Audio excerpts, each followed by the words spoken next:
Assalamualaikum warahmatullahi wabarakatuh. Halo semuanya. Jadi ceritanya hari ini saya akan mengajak teman-teman untuk keliling-keliling lagi ke salah satu desa wisata yang ada di Lombok Timur. Adapun tujuan saya pada hari ini adalah Kecamatan Jeroaru yang ada di Kabupaten Lombok Timur. Di Kecamatan Jeroaru ini sendiri terdapat banyak sekali destinasi wisata yang bisa kalian kunjungi. Namun destinasi wisata yang ada di sini itu bisa dibilang itu belum terlalu banyak yang dikelola.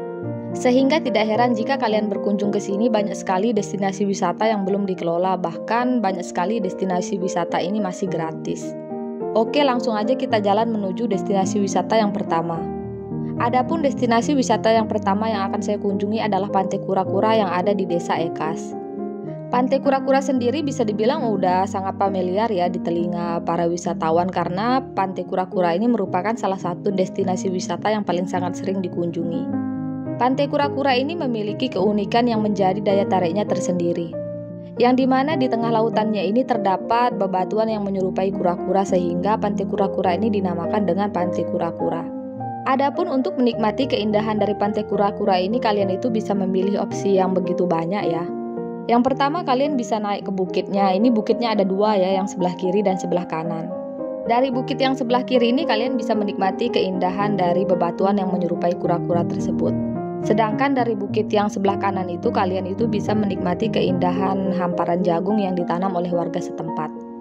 Tapi ladang jagung ini tidak tersedia setiap hari ya. Ini dia itu musiman gitu ya, sesuai dengan ketersediaan air yang ada di sini. Biasanya sih di musim hujan sekitar bulan 1 sampai bulan 2 gitu. Nah, kayak gini dah nih ladang jagungnya, indah banget kan?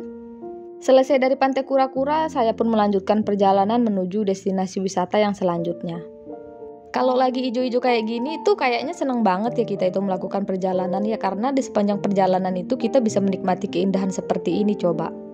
Di Jeroaru ini sendiri memang warganya itu kebanyakan menanam jagung ya dibandingkan dengan menanam padi, karena ketersediaan air yang ada di desa Jeroaru ini bisa dibilang itu ya cukup terbatas lah. Sehingga di sepanjang perjalanan kalian akan menemukan pemandangan seperti ini. Ini tentunya aja hanya tersedia ketika musim hujan aja ya. Kalau musim panas ya nggak ada. Yang ada itu kalau panas itu kering gerontang sih yang kalian temui. Jarak dari Pantai Kura-Kura menuju destinasi wisata selanjutnya ini bisa dibilang ya cukup jauh ya jaraknya. Destinasi wisata selanjutnya yang akan saya kunjungi adalah Pantai Penyisuk yang ada di Desa Sengkaroh. Setelah berjalan begitu lama, akhirnya sekarang saya udah sampai nih di pantainya, dan ini dia nih Pantai Penyisuknya.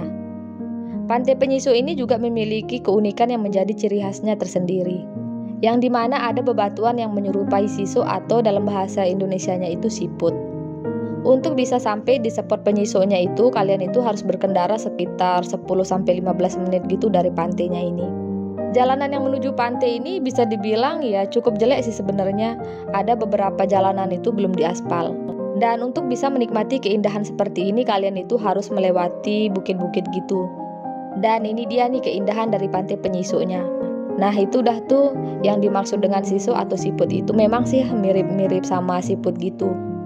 Jadi ini kalian itu foto dari atas-atas tebing ya. Ketika kalian foto-foto atau buat video itu harap hati-hati ya teman-teman, karena salah sedikit ini bisa-bisa kalian itu jatuh ke bawah. Selain itu di atas tebing ini atau di atas bukit ini anginnya itu sangat keras ya. Jadi kalau kita itu berdiri gitu fotonya itu nggak bisa. Kita itu akan tertiup sama angin gitu. Jadinya ya dikondisikan aja lah cara kalian berfoto ataupun buat videonya, jangan sampai kalian itu celaka. Karena keselamatan lebih penting dari segalanya. Selesai dari Pantai Penyisuk, saya pun melanjutkan perjalanan lagi nih ke destinasi wisata yang selanjutnya. Destinasi wisata yang selanjutnya ini juga tidak kalah uniknya dengan pantai-pantai yang sebelumnya. Di Jeroaru ini sendiri menurut saya itu memang kebanyakan pantainya itu unik-unik ya. Berbeda dengan pantai-pantai yang ada di Lombok Tengah misalkan gitu. Kalau di Lombok Tengah itu pantainya nggak terlalu unik. Yang lebih unik itu pantai-pantai yang ada di Lombok Timur ini, khususnya di Jeroaru ini sendiri. Adapun destinasi wisata yang selanjutnya yang akan saya kunjungi ini adalah Tanjung Beluam yang ada di Desa Sengkaroh. Ini jaraknya itu nggak terlalu jauh sih dari Pantai Penyisuk, karena masih berada di kawasan yang sama gitu. Ya sekitar 10-20 menit gitulah kita berkendaranya untuk sampai di sini. Tapi ini di luar ekspektasi ya, saya kiranya itu pantainya itu mudah untuk kita jangkau ya, tapi ternyata enggak. Nah ini dah nih kalian lihat nih, misan saya itu sampai bergerusukan gitu di tengah hutan pakai motornya. Karena pas kami kesini itu nggak ada orang gitu, terus nggak ada petunjuk arah juga untuk sampai di pantai Tanjung Beluam ini. Kami itu hanya mengandalkan Google Map, terus kami itu ngelihat vlog orang lain. Sebenarnya di sini itu juga sinyalnya itu rada-rada gitu, jadi Google Map itu nggak terlalu bisa berfungsi dengan baik gitu. Alhasil ya kayak gini dah nih jadinya nih. Setelah begitu banyak drama menelusuri hutan, akhirnya sekarang kami udah sampai nih. Dan ini dia nih, nah di bawah sana itu udah itu spotnya yang akan kita kunjungi. Untuk sampai di spot yang itu pun kalian itu harus jalan kaki lagi teman-teman. Dan ini kita itu jalan kakinya menelusuri hutan lagi. Pokoknya hutan-hutan terus di sini itu nggak ada orang teman-teman. Pas saya kesini itu cuma saya berdua coba sama misan saya di sini, ada rasa-rasa takutnya gimana gitu ya.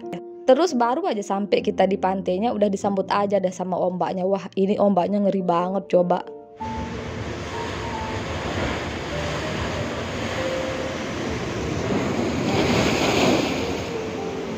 Tapi ya usaha yang kita lakukan itu sebanding lah dengan apa yang kita dapatkan, karena Tanjung Beluam ini sangatlah indah. Dan ini dia nih salah satu keindahan dari Tanjung Beluam ini yang bisa kalian nikmati. Walaupun rada-rada takut sama ombak serta suasana yang sepi banget gitu, tetap aja dah kami ini foto-foto buat video gitu. Ya berani-beraniin diri, dah berharap nanti ada orang lain gitu yang datang. Sebenarnya Tanjung Beluam ini sendiri dulu katanya itu sangat ramai teman-teman, tapi udah ada kejadian yang menelan korban gitulah, makanya Tanjung Beluam ini sekarang sepi. Dan sebenarnya untuk bisa sampai di Tanjung Beluam ini kalian itu harus lewat penginapan gitu loh, dan bayarnya itu 250 per orangnya.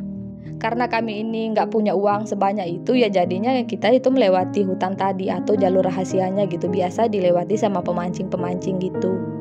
Sejauh ini pantai Tanjung Beluam tersebut merupakan pantai yang paling unik sih menurut saya. Mungkin nanti kalau ketemu sama yang lebih unik lagi bisa saja sih berubah. Selesai dari Tanjung Beluam, saya pun melanjutkan perjalanan nih menuju Pantai Pink. Pantai Pink ini sendiri lokasinya itu juga nggak terlalu jauh ya dari Tanjung Beluam ini, jalurnya itu masih tetap searah karena lokasinya itu masih berada di Desa Sengkaroh.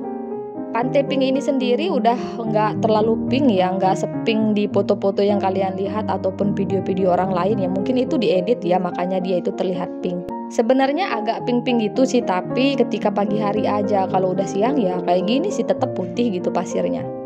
Saya nggak lama-lama main di pantai ya, saya itu melanjutkan perjalanan menuju bukit yang sebelah kirinya ini karena saya belum pernah ke sana, akhirnya saya memutuskan ke sana.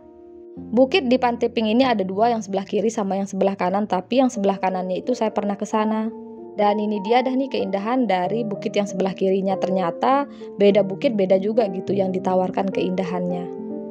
Tapi kalau menurut saya lebih bagus yang di sebelah kanan itu sih, lebih puas gitu dan pemandangannya berbeda, lebih indah aja gitu menurut saya. Nah itu dia perjalanan saya keliling-keliling di desa wisata Jerowaru. Sebenarnya ini belum habis sih di desa Jerowarunya, mungkin nanti lain kali kita lanjutkan lagi ya. Oke, kayaknya cukup sampai di sini dulu ya teman-teman. Semoga video ini bisa bermanfaat serta menghibur teman-teman semuanya. Sampai jumpa di video selanjutnya.